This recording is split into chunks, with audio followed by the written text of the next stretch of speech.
প্রিয় পাঠকেরা, তোমরা দেখছো স্বপ্ন পূরণ এডুকেশন চ্যানেল। আমরা প্রতিদিনের মতন আজকেও নিয়ে চলে এসেছি কিছু প্রশ্নোত্তরের ভিডিও নিয়ে বাংলায় গুরুত্বপূর্ণ প্রশ্নোত্তরের ভিডিওগুলো প্রতিদিন পাওয়ার জন্য আমাদের চ্যানেলটি লাইক, কমেন্ট, শেয়ার এবং সাবস্ক্রাইব করে দেবে। সাবস্ক্রাইব করে বেল আইকনটি প্রেস করে নেবে, তাহলে নতুন নতুন ভিডিও নোটিফিকেশনগুলো তোমরা খুব সহজেই পেয়ে যাবে। এবং আপকামিং পরীক্ষার জন্য এই প্রশ্নোত্তরের ভিডিওগুলো কিন্তু খুব গুরুত্বপূর্ণ, তাই ভুলেও কেউ ভিডিওটা স্কিপ করো না, পুরো ভিডিওটা অবশ্যই মনোযোগ সহকারে দেখো। এবং নতুন যারা আমাদের চ্যানেল প্রশ্নোত্তরের ভিডিওগুলো দেখছো তারা অবশ্যই লাইক, কমেন্ট, শেয়ার এবং সাবস্ক্রাইব করো এবং বেল আইকনটি প্রেস করে নিও। এবং তোমরা তোমাদের বন্ধুদের প্রচুর পরিমাণে ভিডিওগুলো শেয়ার করো, যাতে তারাও আপকামিং পরীক্ষায় এই প্রশ্নোত্তরের ভিডিওগুলো পেয়ে উপকৃত হতে পারে। আমাদের ডিসক্রিপশন বক্সে ফেসবুক গ্রুপ, টেলিগ্রাম গ্রুপ এবং হোয়াটসঅ্যাপ গ্রুপের লিঙ্ক দেওয়া আছে, সেখানে গিয়ে সবাই অবশ্যই জয়েন করে নিও। তাই অযথা সময় নষ্ট না করে চলে আসি আজকের প্রথম প্রশ্নে। আজকের প্রথম প্রশ্ন, 1 নম্বর প্রশ্ন। শিলং মালভূমি মেঘালয় নামে পরিচিত কোন ব্যক্তি এই নামকরণ করেছিলেন? তোমাদের সামনে 4টে অপশান রয়েছে। 4টে অপশানের মধ্যে সঠিক উত্তরটি হয়ে যাবে অপশান বি। সঠিক উত্তরটি হয়ে যাবে option B, SP Chatterjee. Shillong মালভূমি মেঘালয় নামে পরিচিত এসপি চ্যাটার্জি এই নামকরণ করেছিলেন। এর সম্বন্ধে গুরুত্বপূর্ণ তথ্য তোমরা দেখে নাও। মেঘালয় নামটি ভূগোলবিদ ডক্টর এসপি চ্যাটার্জি ভারতের সেই উপদ্বীপের বিচ্ছিন্ন অংশটিকে দিয়েছিলেন, যা নাগা পাহাড় থেকে অসম বাংলা সমভূমি পর্যন্ত শিলান্তরীপের মতো পশ্চিম দিকে প্রসারিত। হিমালয়, যার অর্থ হলো তুষারের আবাস। এই উপমা অনুসারে মেঘালয়ের অর্থ হলো মেঘের আবাস। মেঘালয়ের অর্থ হলো মেঘের আবাস। পরবর্তী প্রশ্ন, 2 নম্বর প্রশ্ন। ডারউইন ও ওয়ালেস দুজনেই অনুপ্রাণিত হয় কার লেখা a essay on the principles of population বইটি পাঠ করে? তোমাদের সামনে 4টে অপশান রয়েছে। 4টে অপশানের মধ্যে সঠিক উত্তরটি হয়ে যাবে অপশান বি, ম্যালথাস। ডারউইন ও ওয়ালেস দুজনেই অনুপ্রাণিত হয় ম্যালথাসের লেখা a essay on the principles of population বইটি পাঠ করে। এর সম্বন্ধে গুরুত্বপূর্ণ তথ্য তোমরা দেখে নাও। ডারউইন এবং ওয়ালেস দুজনেই অনুপ্রাণিত হয়েছিল an essay on the principal of population বইটি পড়ে। এই বইটির লেখক ছিলেন থমাস রবার্ট ম্যালথাস।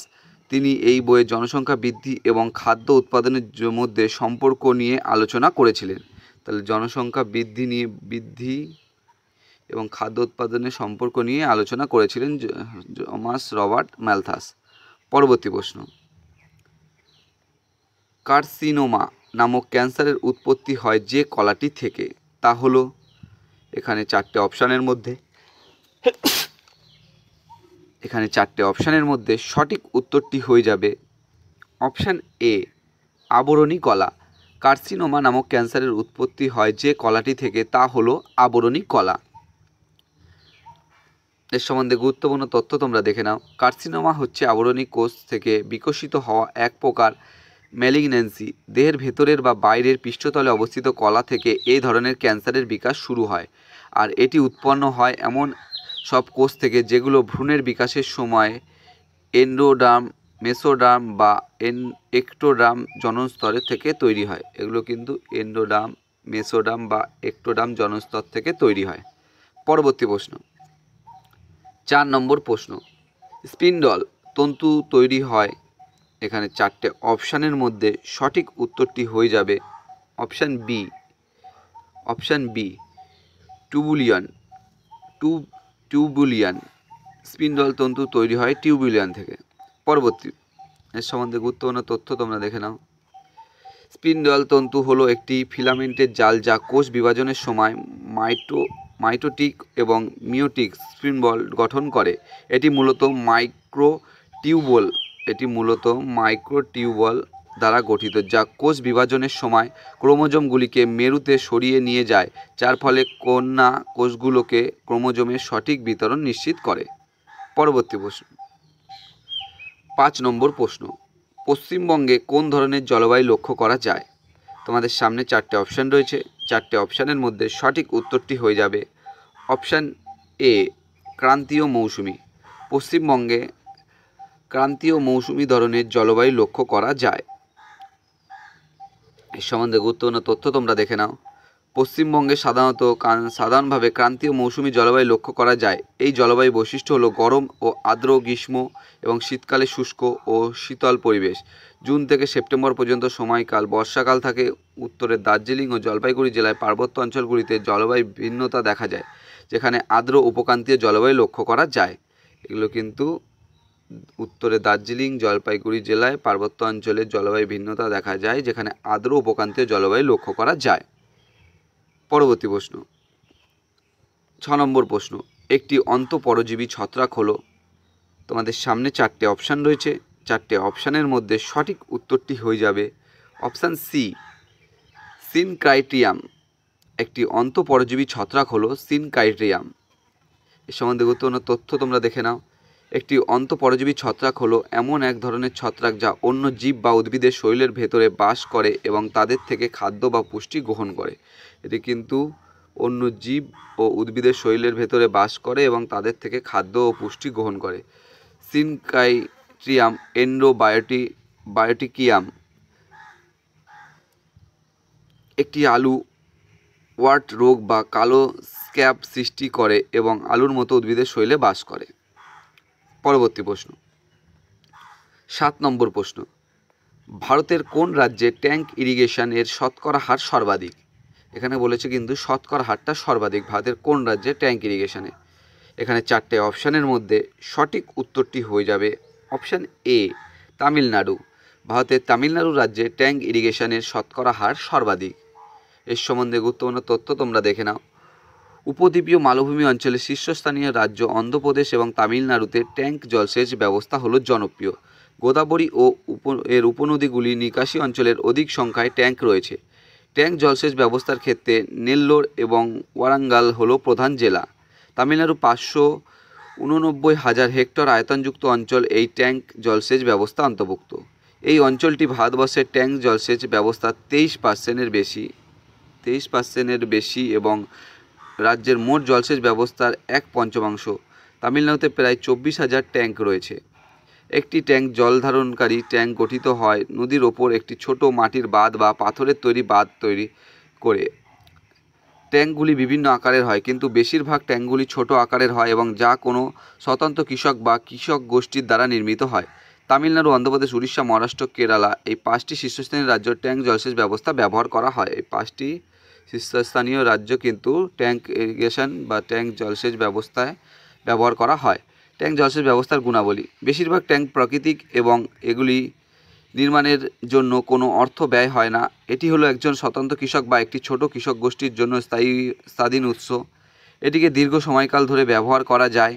একটি মাছ ধরার জন্য ব্যবহার করা যেতে পারে।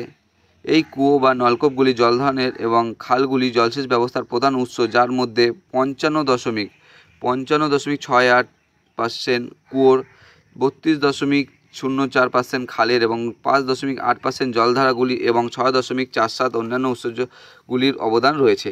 দেশের মধ্যে উত্তরপ্রদেশ নলকূপের সংখ্যা সবচেয়ে বেশি। নলকূপের সংখ্যা যদি জিজ্ঞাসা করা হয়, সেখানে কিন্তু উত্তরপ্রদেশের নলকূপের সংখ্যা সবচেয়ে বেশি। পরবর্তী প্রশ্ন, 8 নম্বর প্রশ্ন, ভারতীয় সংবিধানের কোন ধারায় গ্রামীণ পঞ্চায়েত ব্যবস্থা কার্যকরী করার ইচ্ছা প্রকাশ করা হয়েছে? এখানে তোমাদের সামনে 4টে অপশান রয়েছে। 4টে অপশানের মধ্যে সঠিক উত্তরটি হয়ে যাবে অপশান এ, 40 নম্বর ধারায়। ভারতীয় সংবিধানের 40 নম্বর ধারায় গ্রামীণ পঞ্চায়েত ব্যবস্থা কার্যকরী করার ইচ্ছা প্রকাশ করা হয়েছে। এর সম্বন্ধে গুরুত্বপূর্ণ তথ্য তোমরা দেখে নাও। ভারতীয় সংবিধানের 40 নম্বর ধারায় বা আর্টিকেল 40 গ্রামীণ পঞ্চায়েত ব্যবস্থা কার্যকর করার ইচ্ছা প্রকাশ করা হয়েছে। এই ধারায় বলা হয়েছে, রাষ্ট্র গ্রাম পঞ্চায়েতগুলি সংগঠিত করার পদক্ষেপ নেবে এবং তাদের সরকারের ইউনিট হিসাবে কাজ করতে সক্ষম করার জন্য প্রয়োজনীয় ক্ষমতা ও কর্তৃত্ব প্রদান করবে। সংবিধানের এই ধারাটি নির্দেশ করে যে রাজ্যগুলিতে গ্রাম পঞ্চায়েত গঠন করতে হবে এবং তাদের স্বশাসনের ক্ষমতা দিতে হবে। পরবর্তী প্রশ্ন, 9 নম্বর প্রশ্ন, ভারতীয় প্রত্নতত্ত্বের জনক কাকে বলা হয়? তোমাদের সামনে 4টে অপশান রয়েছে। 4টে অপশানের মধ্যে সঠিক উত্তরটি হয়ে যাবে অপশান এ, আলেকজান্ডার ক্যানিংহাম। ভারতীয় প্রত্নতত্ত্বের জনক বলা হয় আলেকজান্ডার ক্যানিংহামকে। এর সম্বন্ধে গুরুত্বপূর্ণ তথ্য তোমরা দেখে নাও। ভারতীয় প্রত্নতন্ত্রের জনক হিসাবে আলেকজান্ডার ক্যানিংহাম গণ্য করা হয়। তিনি ছিলেন ভারতীয় প্রত্নতাত্ত্বিক জরিপের প্রথম পরিচালক। তিনি 1861 সালে এই বিভাগটি প্রতিষ্ঠা করেন। Archaeological survey of India. কানিংহামের উল্লেখযোগ্য কাজের মধ্যে রয়েছে তিনি বিভিন্ন ঐতিহাসিক স্থান খনন ও গবেষণা করেন। তিনি ভারতীয় প্রত্নতত্ত্বের বিভিন্ন দিক নিয়ে গবেষণা করেন এবং বিভিন্ন গুরুত্বপূর্ণ প্রত্নতাত্ত্বিক আবিষ্কার করেন। তিনি প্রত্নতত্ত্বের গবেষণা ও শিক্ষার জন্য একটি ভিত্তি স্থাপন করেন। পরবর্তী প্রশ্ন 10 নম্বর প্রশ্ন এবং আজকের শেষ প্রশ্ন। শিল্পের অবস্থান সংক্রান্ত মডেলটিতে ওয়েবার ব্যবহার করেছিলেন। তোমাদের সামনে 4টে অপশান রয়েছে। 4টে অপশানের মধ্যে সঠিক উত্তরটি হয়ে যাবে অপশান সি, আইসোডাপেন।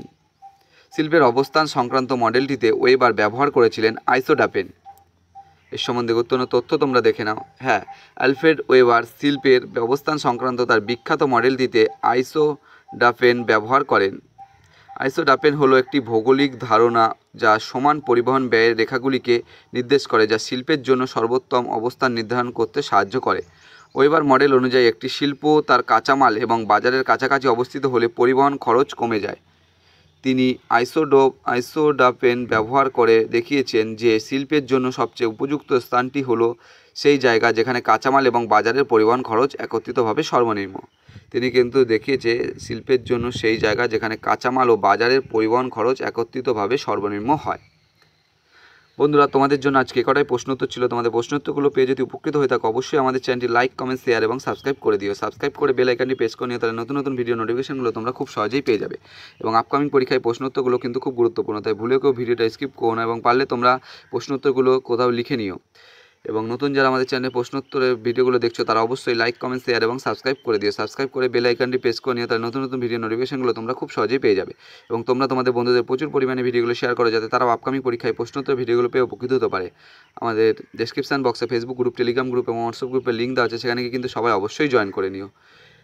এবং এখনও যারা আমাদের চ্যানেলটি লাইক, কমেন্ট, শেয়ার এবং সাবস্ক্রাইব করনি অবশ্যই তোমরা লাইক, কমেন্ট, শেয়ার এবং সাবস্ক্রাইব করে দিও। তোমরা লাইক, কমেন্ট, শেয়ার এবং সাবস্ক্রাইব করলে আমরা আগ্রহ পাবো এবং নতুন নতুন ভিডিও নিয়ে আসার চেষ্টা করব। এবং তোমরা কমেন্ট বক্সে কমেন্ট করে কিন্তু অবশ্যই জানিও যে তোমাদের কোন বিষয়ের উপর ভিডিওর প্রয়োজন আছে, আমরা সেই বিষয়ের উপর ভিডিও নিয়ে আসার চেষ্টা করব। এবং অনেকেই আমাদের চ্যানেলটি দেখছো এবং লাইক, কমেন্ট, শেয়ার এবং সাবস্ক্রাইব করছো না, তোমরাও কিন্তু অবশ্যই আমাদের চ্যানেলটি লাইক, কমেন্ট, শেয়ার এবং সাবস্ক্রাইব করে দিও।